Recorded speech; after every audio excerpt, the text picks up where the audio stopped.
Now the hiatus is almost regarded as an episode in its own right, and not a pretty one. The hiatus was such a big high-profile event and so heavily covered that it probably had more of an impact on the perception of this era than its actual episodic output. I'm referring, of course, to Michael Grade's unceremonious axing of Doctor Who when he became controller of BBC One weeks before a new season was meant to begin filming. The 6 o'clock news from the BBC. Doctor Who is to take a rest. The BBC announced today that the Time Lord, who's been on our screens for some 22 years now, He will be off the air for 18 months. The controller of BBC One, Michael Grade, made the decision a month before the new series was due to start production. the Doctor Who Appreciation Society is up in arms. They've called the decision horrifying and staggering. During the hiatus in the 80s, fandom was given its own platform, which probably did as much bad for the series as good. As fans aren't on the BBC payroll, they can speak openly and honestly about their feelings about the series. Other shows were hoping to capitalise on the controversy by gathering panels of fans and non-fans just to talk about Doctor Who for better or for worse, and hopefully draw in a few extra viewers. It was also very cliched. It was very routine, running up and down corridors and silly monsters. So it just reached a point where the show ended. It was a sign of weakness, and both fans and the general public were looking to point the finger at somebody.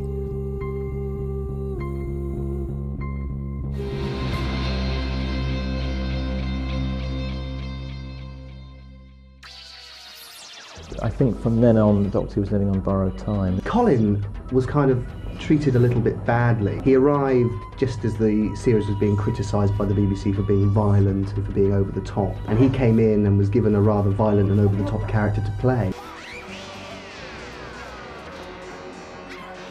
Poor old Colin never quite made the impression he should have done. The series was declining in popularity a little bit. So he sort of got tarred with the brush of failure when I think actually in many ways he was a very, very good Doctor. Unfortunately the public, or maybe the press, didn't see it that way. I wouldn't go so far as to say he was miscast, but there were a lot of bad decisions. For instance, he had a terrible costume. Had this vast multicoloured monstrosity. The storytelling was becoming very lazy, dwelling on its own continuity. Everything looked a bit bland. The former BBC controller Michael Grade was one who couldn't see beyond the effects. I thought it was pathetic. I mean, I'd seen Star Wars, and I'd seen Close Encounters and E.T., and then I had to watch these cardboard things probably clonking across the floor. It was becoming increasingly difficult to make the show to the kind of standard they wanted to make because the budget was not being increased each year in line with inflation. That shouldn't have happened. By the time the 1980s come in, people were used to a faster pace, they were used to more complex characters, and I think that there was a simplicity about the way Doctor Who was doing things that was making it look increasingly out of step. In studios, several cameras covered the same scene. A show which relied on special effects, time-consuming to get right, was recorded in the same way as a courtroom drama or a soap. I was a Time Lord, playing a Time Lord, and we had no time. We used to have to do things by, had to pull the plug at 10 o'clock. And if we didn't get that scene in, we didn't ever get it in. Right, I'd like to do that once more, please. Can you try and frame that box? We can't. So sorry, it's telephone.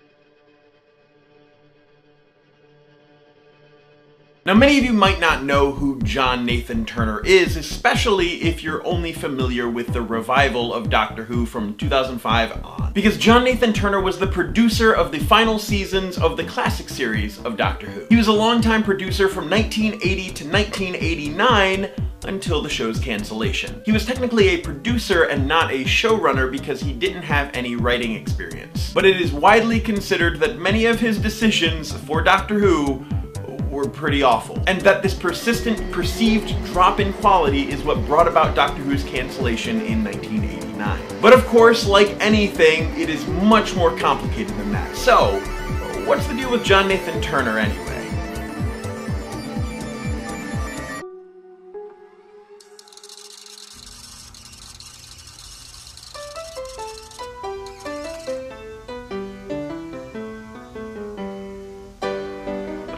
enough motivation for John Nathan Turner to change certain aspects of the show, mainly because of his time working in the Tom Baker era. He felt that Williams and even Tom Baker just did not take the show seriously enough. A mockery of science fiction, a parody of what it should actually be. So when John Nathan Turner became the producer, his first major act was to try to rein in Tom Baker's creative influence. But that's not all. Nathan Turner replaced the original theme music with a more contemporary electronic arrangement. Longtime composer Dudley Simpson was effectively fired. He had the costume designer redesign a new outfit for Tom Baker to get rid of the trademark scarf. If you had written an episode for Doctor Who, you're out. You're not writing anymore for the show. These writers that he had been around for decades, but Nathan Turner gutted the writer's room to make room for people who could write more serious storylines with less jokes and less campiness.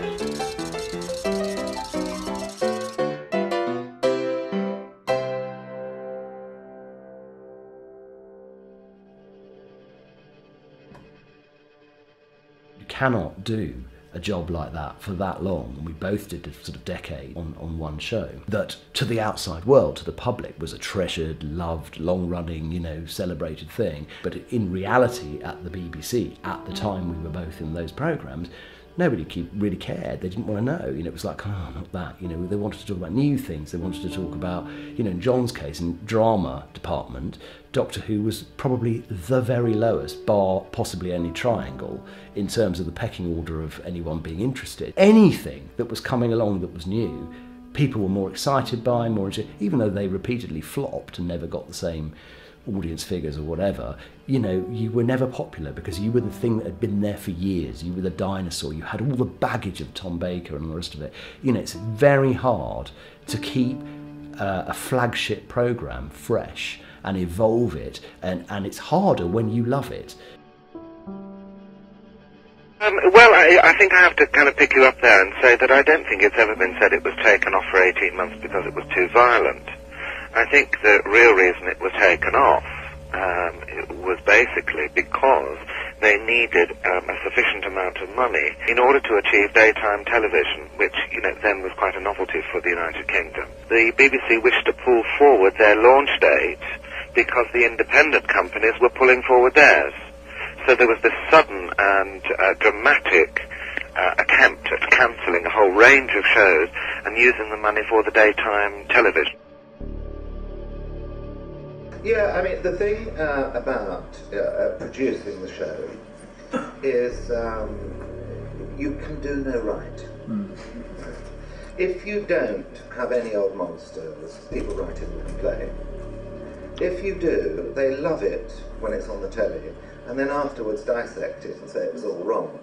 So, I mean, I did learn fairly quickly that you have to go with your instinct, do what you think is right, and where possible, ignore the postman. Because that way, in a way, lies lunacy. Because if you respond to every letter and take every criticism that's levelled at you to heart, I really don't think you should be in the job in the first place. He was hurt so much by the criticism because his personality was so invested in the show, and that is very difficult, and that's your own fault to some extent. You know, you do have to try and keep one side of the line, and I had a lot of feeling for that, and I really felt for John. I really felt the way he was managed and treated hadn't hugely changed in lots of ways. In this kind of, when something goes wrong, you can't find anyone to support you. When there's an award, suddenly the room's full, you know, and that, as they say, is showbiz.